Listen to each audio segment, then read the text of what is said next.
The anomaly of the Teatro Amazonas becomes even more pronounced when you realize it is not an isolated incident.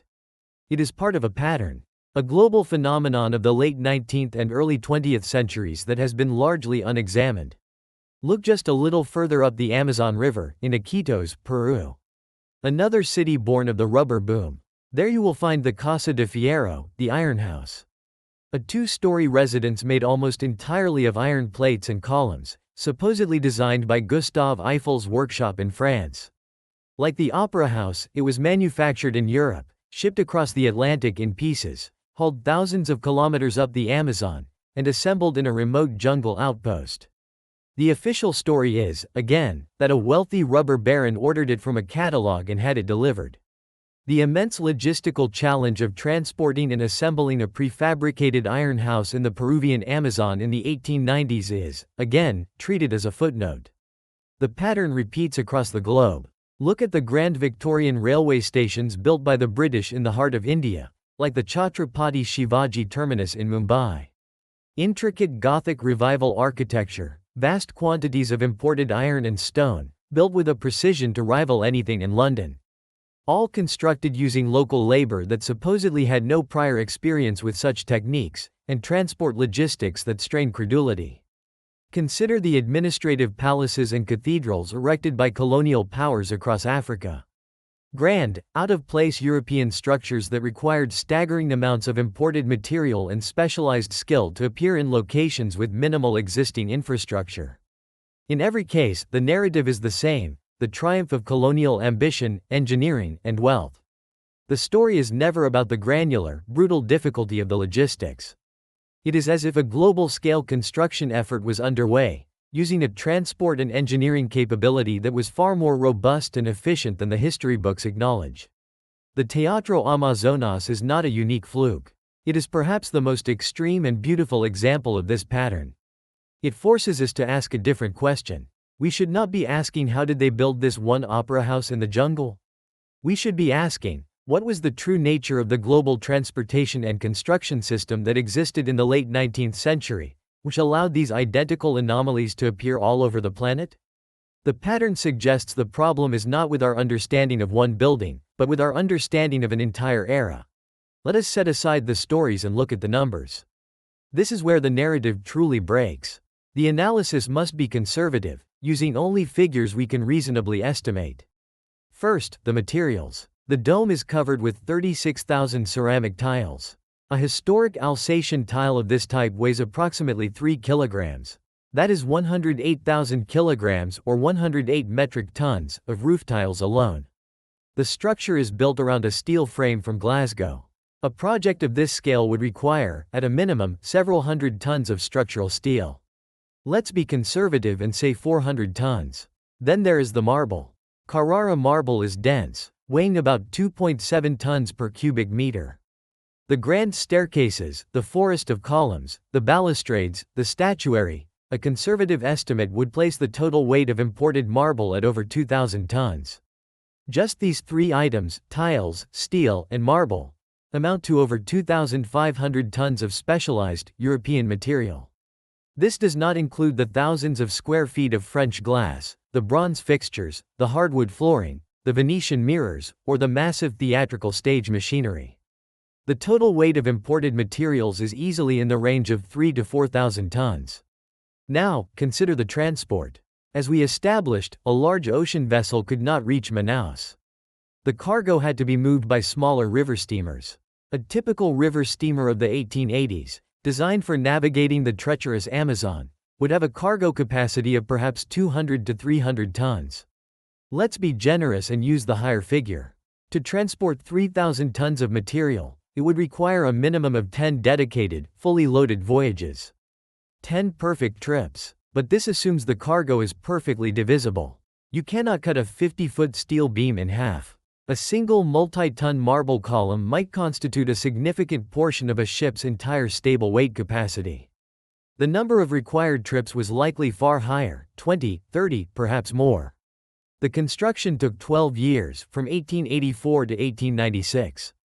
This timeline dictates that this fleet of specialized ships was in constant, coordinated motion. A steady stream of materials had to arrive from Europe, be transferred at the mouth of the river, and ferried up to Manaus in the correct sequence for construction. There could be no significant delays. A ship lost to a sandbar could halt work on the entire project for months, waiting for a replacement piece of steel from Scotland. Does this sound like a plausible private construction project in the 19th century Amazon? Or does it sound like a modern, just-in-time military supply chain? The numbers suggest a level of logistical precision and efficiency that seems entirely out of place for the era. The math does not support the story. The sheer tonnage is the witness that cannot be silenced. So, if the official story is not a sufficient explanation, what is a more logical one? We must reject fantasy. This theater was not built by an ancient civilization, nor by otherworldly forces. It was built by men in the 19th century. The anomaly is not in the object itself, but in the disconnect between the object and its recorded history. The most controlled, rational hypothesis is therefore not that the event was impossible, but that our records of the era's capabilities are wrong. Or, perhaps, deliberately incomplete. The evidence suggests that the logistical and technological infrastructure available in the Amazon basin in the late 19th century was significantly more advanced than the official history admits. The narrative of a primitive jungle being conquered by European wealth is a simplification. It may, in fact, be an inversion of the truth. Consider this possibility. The construction of the Teatro Amazonas did not require overcoming a primitive environment, but rather utilized a robust, pre-existing industrial capacity that has been written out of the story. This could take several forms. Perhaps the river transport was not limited to small, 200-ton steamers. It's possible that a fleet of larger, purpose-built, heavy-lift river barges or more powerful vessels existed, specifically for moving industrial materials up the Amazon. A kind of specialized fleet whose existence was never part of the public record. Alternatively, perhaps the city of Manaus itself was not the rustic boomtown seen in photographs. It's possible that behind the simple facade, there was a more significant industrial port, with cranes, workshops, and a skilled labor pool. That was a legacy of some earlier, unrecorded activity. The question then becomes, why would this capability be omitted from the historical record? A simple explanation is that the story of civilization brought to the jungle was more useful, more politically powerful, than the more complex truth.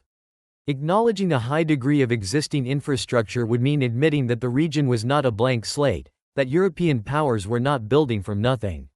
The official narrative serves to amplify the achievement of the colonial-era enterprise. The truth may be that they simply plugged their project into a system that was already there. The lie is not that the theater was built, but that the environment was primitive. The anomaly is the story we are told, not the stone and steel of the building itself. The Teatro Amazonas stands today as a World Heritage Site, a beautiful monument to a bygone era. The official story tells us it is a testament to the power of wealth, a flower of civilization that bloomed in the most unlikely of places. But the physical evidence, the cold logic of tonnage and transport, tells a different story. It tells of a logistical feat that seems to defy the documented capabilities of its time. The numbers do not align with the narrative. The official history explains the motive, the why, but it fails completely to explain the method, the how. It leaves us with a profound contradiction. A perfectly executed, modern logistical operation conducted in a supposedly pre-modern environment. We have not presented a definitive answer. We have presented a problem. A set of facts that do not fit the story we have all been told. The purpose of this investigation is to show that these contradictions exist, hidden in plain sight, within the foundations of our accepted history. The world is filled with such anomalies. Monuments, buildings, and artifacts whose creation stories are simplified, romanticized, or edited to fit a convenient narrative. But the stone and the steel do not lie. Their weight and their journey tell a truth that paper histories can obscure. We encourage you to look at the world this way. To question the stories told about the great structures in your own cities. Look at the material, consider the logistics, and ask yourself if the official story is the whole story. The patterns are there. You just have to learn how to see them. If you wish to continue these investigations, to look closer at the details the history books leave out, consider following our work. The archive is always growing.